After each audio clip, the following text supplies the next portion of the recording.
I felt like I was in a tailspin spinning down to earth. Most people who live with bipolar disorder don't know they have it. My thoughts were so sluggish. I couldn't come up with the right words. Bipolar disorder, this idea that it's the North and the South Pole, is so far away from what's actually going on.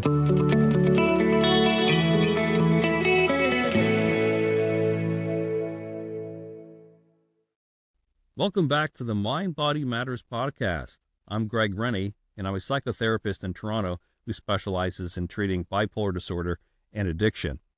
Sara Schley is our guest today. She is the co-producer, co-writer, and the subject of Brainstorm the film, and we played a short clip of the trailer at the beginning of the show. We'll show the whole trailer in a few minutes.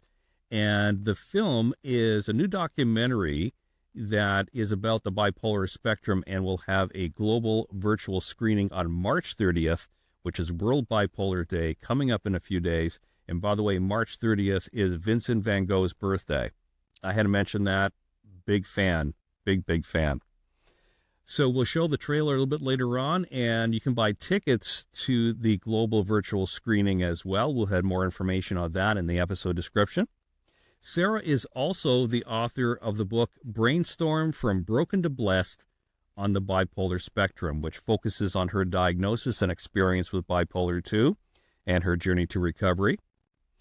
Here's my interview with Sara Schley on this episode of the Mind Body Matters podcast. Sara, thanks for joining me on the podcast. Hi, Greg. Thanks so much for having me here. I really appreciate it. I've been looking forward to this because we had a chat a couple days ago, and we talked about the thing we have in common is we both have bipolar 2. Right. Same tribe. And I find it very interesting because I've read a lot of books because I specialize in treating bipolar disorder in my private practice, but I haven't come across too many books about bipolar 2. Your book, Brainstorm, From Broken to Blessed on the Bipolar Spectrum, it's going to be one of the first I've read about bipolar 2. Do you know if your book was the first or one of the few? It may well be. I mean, I was really motivated to write it, Greg, for a lot of reasons, but mostly because my life was changed by the classic Unquiet Mind by Kay Jamison, which so many of us have read. Yes. And it was so important, but it was also clearly an account of bipolar 1. And so I wanted to write something similar. My aspiration was to write a powerful memoir about living with bipolar 2 for people like you and me. And I don't know that there's another one out there. I've since become very close with Dr. Holly Schwartz and Dr. Jim Phelps, both of whom are mood spectrum experts who focus on the bipolar spectrum. And each of them wrote me that I had written the Kay Jamison for bipolar 2. So I was thrilled. I agree because I know her book as well. You mentioned Dr. Jim Phelps, and I want to read the quote that I noticed at the very beginning of your book. That I kind of, talked to this as well. He considers bipolar 2 the other bipolar no one knows about. And let's talk a bit about what we do know. And most viewers and clients are familiar with all the TV shows and movies about bipolar. And usually it's someone that has bipolar 1, right? Yes, exactly. Very often exploiting the manic episodes, mania, and maybe for the viewers, if they don't know, talk a bit about what the difference is and why do you think that there's been such a focus on bipolar 1 and manic episodes and in media, but very little about bipolar 2, which doesn't include mania. Which in a way is not as sexy, right? I mean, for a Hollywood standpoint, if you've got somebody who thinks they can fly or, is believes they're apostle from God, like Greg Martin in our film did, I think it's more jazzy, right? For us who live with bipolar 2, we have that sub-threshold mania. It doesn't quite reach the threshold of manic. And so as a result, it goes undetected. People don't see. I've done a number of talks like this, Greg, and TED Talk, and I'd say to folks, when you hear the word bipolar. What do you think? And most people would say big highs and big lows, big highs and big lows. And then I'll share that, well, you're really only describing one end of the bipolar spectrum. And actually 2/3, 2 out of 3 people on that who have bipolar, live with bipolar, are actually down the spectrum and don't experience deep mania, extreme mania. Another way of saying that is we'll present with depression, severe depression, and we get misdiagnosed as clinically depressed when really people aren't seeing the other side of it. Talk a bit about the depression. I certainly, as someone with bipolar 2, too familiar with how bad bipolar depression is. Share a bit about, and I read your book about your experiences with bipolar depression, and do you feel that it is worse than clinical depression? And one thing I did notice, the way you described it, maybe you can elaborate on what you said in the trailer. You said that the depressions, it felt like I was in a tailspin spinning down to earth. Yeah, right, for sure. Well, I guess I probably can't speak to if it's worse than clinical depression because that's not what I have. But I do know that people with bipolar, whether it's 1 or 2, have the greatest incidence of suicide attempts. And it's the most dangerous, more dangerous than regular or clinical depression from the standpoint of suicide. So we know our depressions, whether bipolar 1 or 2, are equally severe, brutal. I talk about the brutality of the day-to-day in my book. One of the things is that, people think depression means sad. And for me, it was kind of more of an absence of feeling, more of a numb, but also more importantly, I refer to it as a broken brain because I have tremendous cognitive dysfunction that is inexplicable. I was a 21-year-old kid at Brown University, cruising along, going to med school, being a varsity athlete, having feisty friends, prime of my life. It seemed like I had everything. And all of a sudden, boom, I got hit with this, like I described, tailspin, my first episode, not knowing what it was. And suddenly, being a 800 in math, I couldn't add 2 + 2. I couldn't find my way across campus. It's hard to figure out how to get dressed. Choosing peanut butters in the grocery store becomes an impossible, decision-making issue. So the level of cognitive dysfunction and, brain incapacity, I think people don't realize that when they hear the word depression. Did you have an experience like that, Greg? I'm curious. Yeah, very much so. I found my depression extremely deep. There was, in my unmedicated first episode of bipolar depression where there was a suicide attempt, and I got to say, and the suicidal ideation was there quite a bit. That's why I'm kind of thinking that I wonder, because the higher suicide rate, I wonder if it is a different type of depression. Like myself, I have nothing to compare it to. Yeah, I don't know, but it is clearly dangerous, and because we have severe depression, the danger of severe depression, without the high mania, it's exquisitely difficult to diagnose people with bipolar 2 or on the bipolar spectrum further down than manic. Most often missed. For me, it was 25 years. It's crazy. And the average is 11 years.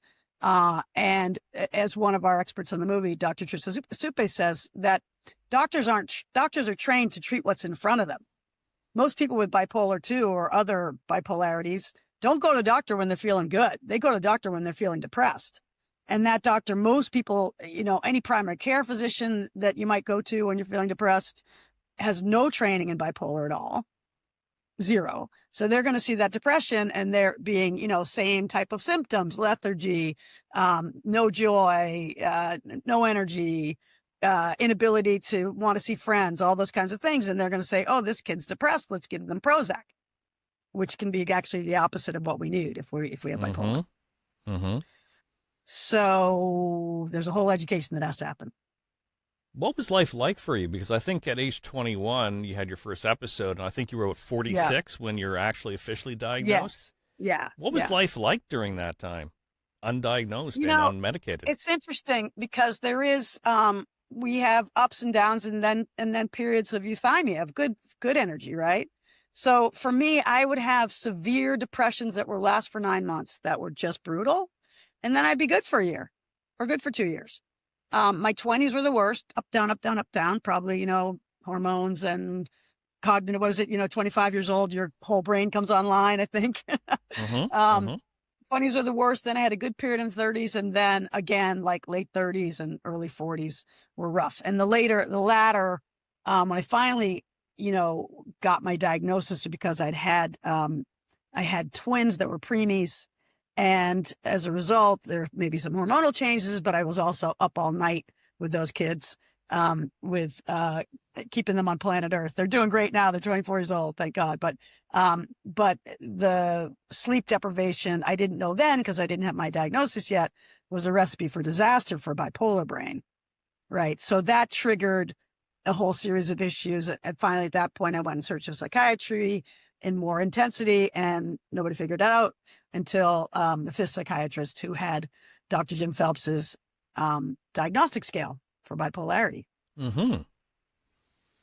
And I understand, talking with you earlier, that I'm not sure if it was then, but definitely now, there's a combination of medications that are working for you. And I found that with my clients, that's usually the case of a cocktail medication. But do I understand that it's lamotrigine? And I found interesting, you told me, is microdoses of lithium has worked for you? I don't know that's called microdose.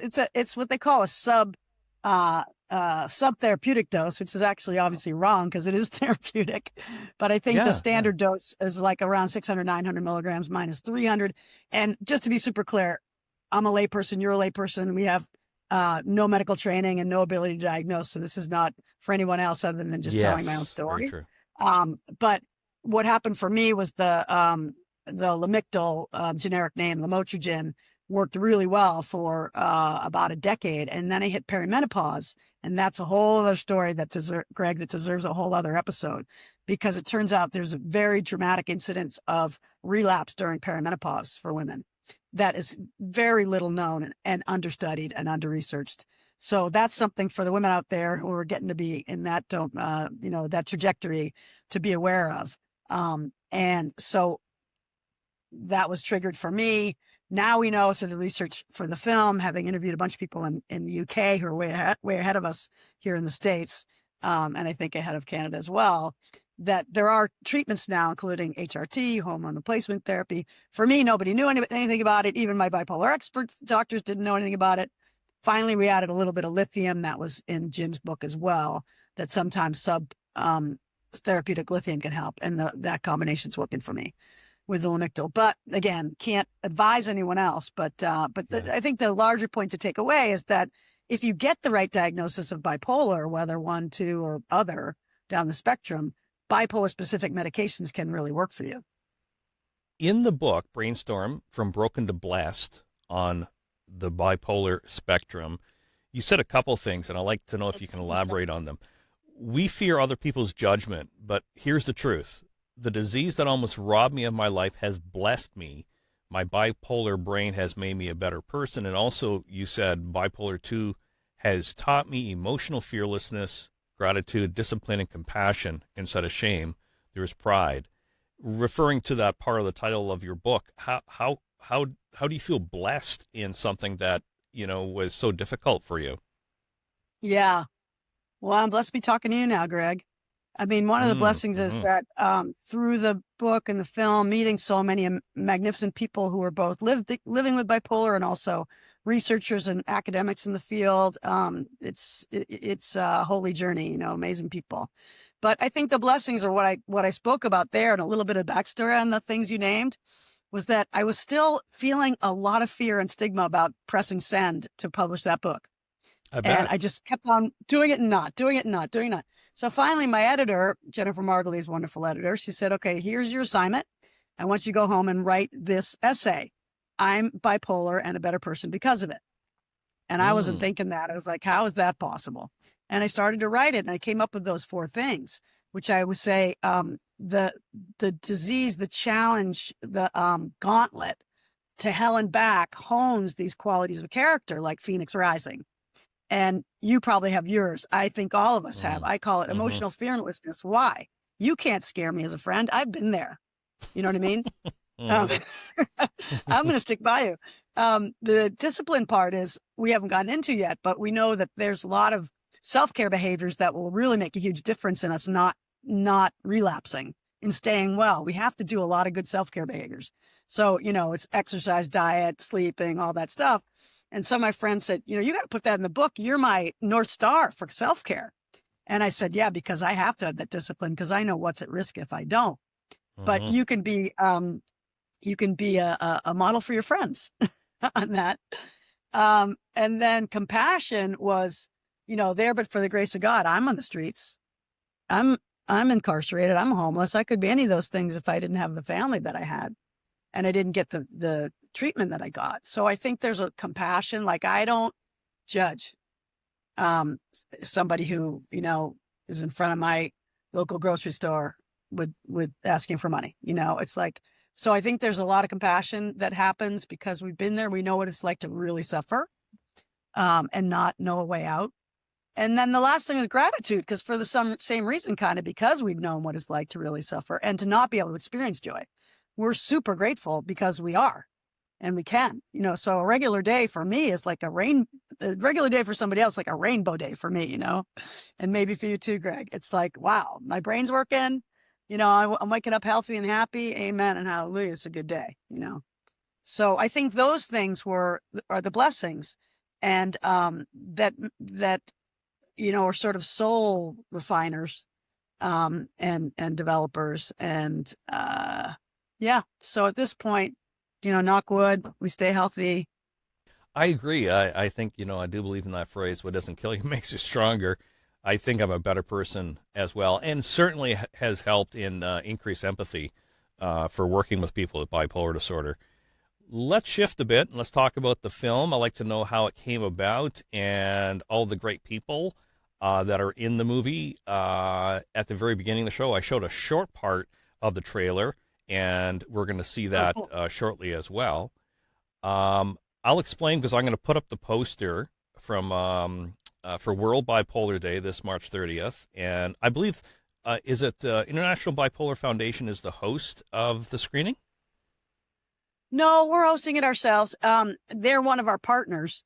So I'll just go to that first and then kind of back up on the stories that we're having our first ever screening of Brainstorm the film on World Bipolar Day, March 30th, and we're screening it 3 times, 7 a.m. Eastern, 1 p.m. Eastern, and 8 p.m. Eastern. We're doing that to correspond to every time zone around the world.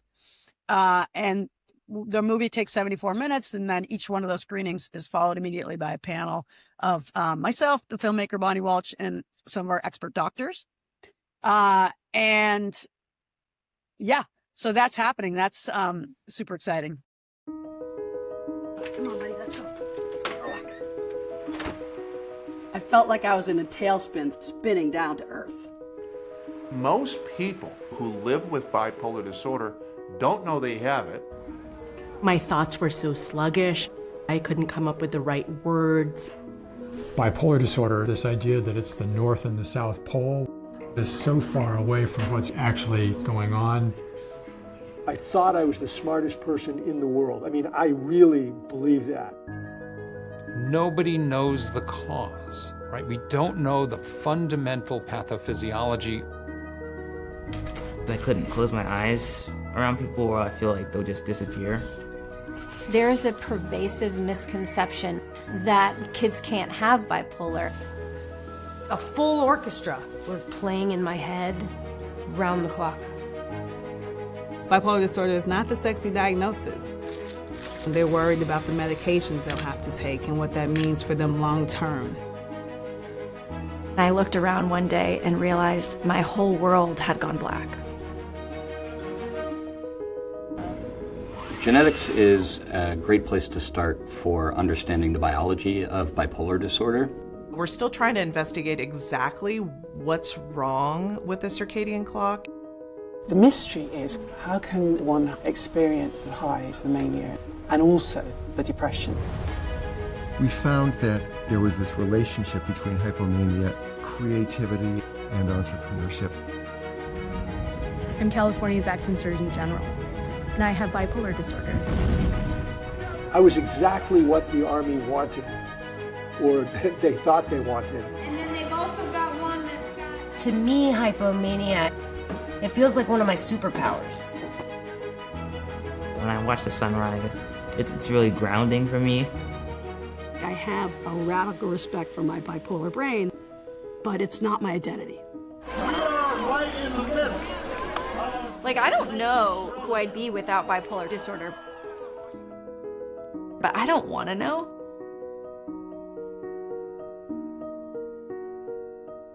Very exciting. March 30th, and I'll provide information in the description of the podcast to how to buy tickets to the global virtual screening. Yeah, please come to this party. It's really, truly going to be global. And we have captions available in 7 languages: Turkish, Spanish, Portuguese, Japanese, Chinese, German. I may have left one out. And you mentioned IBPF. We do have 6 or 7 partners. If you go to our website on the registration page, where you click to join screening 1, 2, or 3, and you scroll down, you'll see our wonderful sponsor and several partners there. So a lot of nonprofit organizations, including ISBD, et cetera, are partnering. Which is great. Who's the documentary for? Who's the audience? Who's the target? Oh, yeah. Great question. Well, it's really 3 audiences. One is people living with bipolar, and then all of those who love us, you know, family, friends, spouses, et cetera.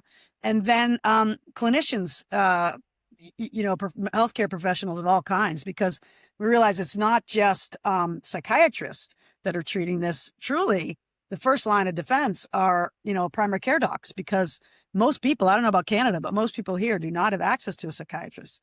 So if they're feeling lousy or blue or suicidal, typically the first the person they're going to encounter is their primary care clinician. And that person needs to know about the bipolar spectrum, because they're in 1 out of 4 cases, sadly, they're getting it wrong. They're diagnosed, they're prescribing an antidepressant for someone who's bipolar, and that's not a good thing. So we really want to educate that population, and college health services and anybody else who would see people, you know. So we mentioned Dr. Jim Phelps before. He's also a co-host with you on a podcast. He's in the documentary, and I understand Dr. Holly Schwartz, the person behind social rhythm therapy, is a science advisor. Who else are we going to see in the documentary?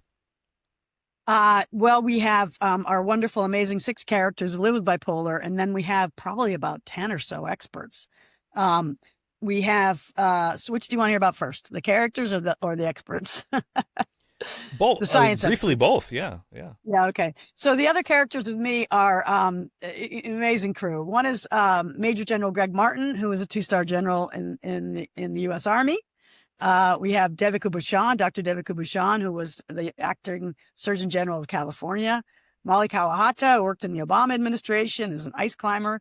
Heidi Lovig, who's an entrepreneur with great success on Shark Tank and other places. And then we have Parker. Oh, come on. Sorry, Parker. I'm just blanking on you. Parker Sevick, who is a teenager, was then, I believe he's close to 19 or 20 now, representing young people in the film. And we, Bonnie, our director, wanted to make sure that we had the youth represented as well. And so we got a whole crew who have amazing stories, you know, from devastation to recovery, and people fall in love with the characters, I think. And then in terms of the science, I think I don't want to geek out too much right now, because there's a lot of science in it, but we have 5 bipolar spectrum experts that's their research. We mentioned Holly, Jim, Andy Nierenberg from MGH, Roger McIntyre from Toronto, and Tricia Supes from Stanford, all leading bipolar docs around the world. And then we have scientists who are doing the deep dive into science, and our science stories are on genetics, on mitochondria, circadian rhythms, and brain circuitry. So the researchers that are doing that science in their labs, we have to. Absolutely. As I mentioned, that in the description, we'll provide some information about how to get tickets coming up March 30th, just in a few days. Yeah. Thank you. Before we go to your favorite quote, because that's how we usually wrap up our interviews, I have a lot of clients that are family members, and I think, you know, growing up in a family where my sisters were diagnosed with bipolar 1, watching my parents, watching the whole family go through trials and tribulations. Often families are recognized a little bit more nowadays. But what would you say to family members that are viewing this? That especially what can I do when a family member doesn't see that they're not well, but they need to get help? What would you suggest to them? I would invite those parents, family, friends, grown children, spouses. They could look at the resource page on our website, because there are a lot of great resources there, including depressioneducation.org by Jim Phelps, which is a very accessible, layperson's accessible inquiry into the bipolar spectrum. And a partner could just say, "Hey, I found this interesting. Would you read it?" And if they would, maybe they would recognize themselves there. Same thing. "I found this interesting. We watch this movie," or "Here's a podcast," because we've got our episode 1 is the bipolar spectrum on the Brainstorm, the film podcast page, which is on our homepage. So maybe sort of more passively, or just kind of try to put those resources in front of somebody rather than you can't ram it down their throats if they're not ready, right? But there are some wonderful resources on those pages. And I think also for people who are willing to accept that this is what's going on, I really recommend the book we talked about before, Social Rhythm Therapy Handbook by Dr. Holly Schwartz, which is a really useful, play-by-play, how to do good self-care to prevent getting worse, or prevent relapses and to get better. What we were talking before about books on bipolar too. I think that all the therapies that are being used for bipolar, CBT, DBT, and others, I think social rhythm therapy, because it really speaks to bipolar, I think is one of the best therapies for the illness. It is, and it's really science-based, because it's in the film, you'll see there's this whole deep science around circadian rhythms. That's basic science research. And so the social rhythm therapy is that science applied to what we can do about it, right? We can get up at the same time every day, hopefully with the light. We can exercise. We can, diet. We can go to bed at a decent hour. We can meditate. All these things that increase our circadian rhythm stability are really powerful and useful. So yeah, I recommend it. And yeah, we know that the circadian system with people with bipolar is very intricate and very sensitive. So yeah, thanks to Holly Schwartz for doing all that research and putting that book out. You mentioned your website, if you can mention it again, because I imagine that would be one of the places that people could buy the book. Yeah. Brainstorm the Film is our website, brainstormthefilm.com. And if you just scroll down on the homepage, you'll see the book and you can click on it. Yeah, and I'm really proud of that book. We've gotten a lot of good feedback on it, and I would love to see it get out there more. Holly and Jim are both saying it's got to get out there more. So those are the doctors, then I respect them. Yeah. Thank you for mentioning now that I've read the book, it certainly be part of what I prescribe for my clients. Oh, I've wonderful. recommended it to a few already. Once again, bipolar 2, for those clients, it's a wonderful book. So the film, as I mentioned, Brainstorm the Film, the documentary is going to be online. It's going to be the global virtual screening, and there'll be information. If you haven't seen the poster up on the screen, we'll provide that information in the description. Before we wrap up, what is your favorite quote? And if you could let us know who did it, who wrote it, and why it's your favorite, what it means for you. Okay, sure. Thanks for asking. So I love to quote Terry Chaney. She wrote one of the early seminal memoirs on bipolar 1 called Manic. And I used her quote in my book and my TED Talk and pretty much everywhere. And the quote is, "The disease feeds on shame. Shame feeds on silence, and I will not be silent anymore."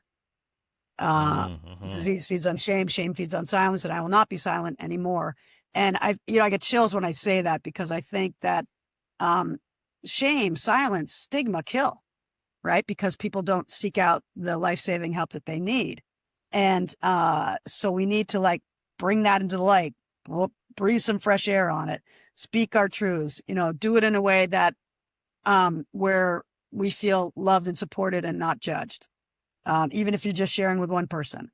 If you're like me that wants to write a book and make a movie, that's one thing, but maybe you're just sharing with one person.